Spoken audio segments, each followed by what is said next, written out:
Now that you've finished page 1 of the student template, you're going to click here to page 2. And then once you're over here on page 2, you're going to read this. You might need a grown-up's help to read it. I'll do the first one for you. How many are hidden?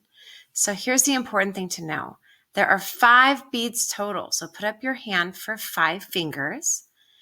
There are 4 on the top row. So put all 4 fingers down. How many are on the bottom row? How do you know? So then what you do is you go down here and you can click the pencil or pen tool and you can write it, or you can go over here and click the text tool to type it in and type in your equation.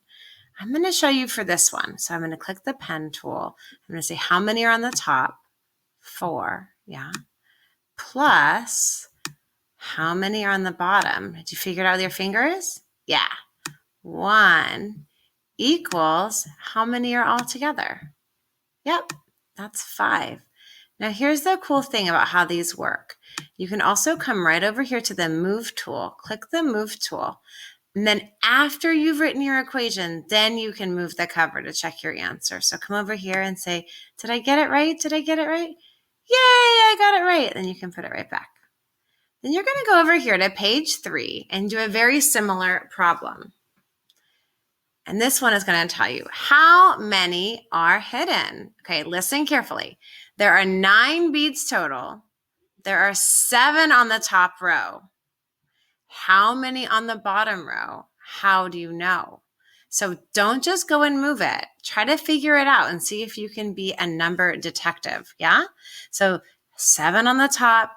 You know there's 9 altogether. So how many are covered up? Go ahead and write your equation first. And then if you want, you can move the cover to check your answer. Next, you're going to come over here and think about it. We've got these 2 kids, Wei and Jasmine, and they thought about this hidden part. So this says there's 9 beads total.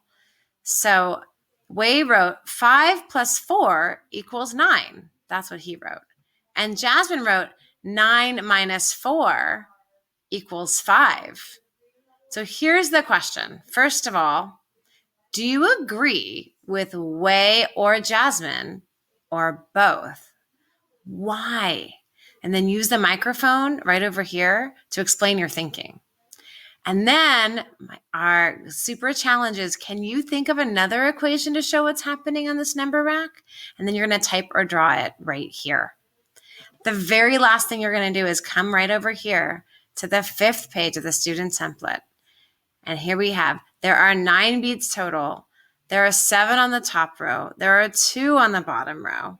And so what you're going to do is drag and drop these numbers to make 2 equations, an addition equation and a subtraction equation. Then lastly, you're going to click right over here on the microphone and explain what is happening here. When you finish, don't forget to click this check mark and submit your response.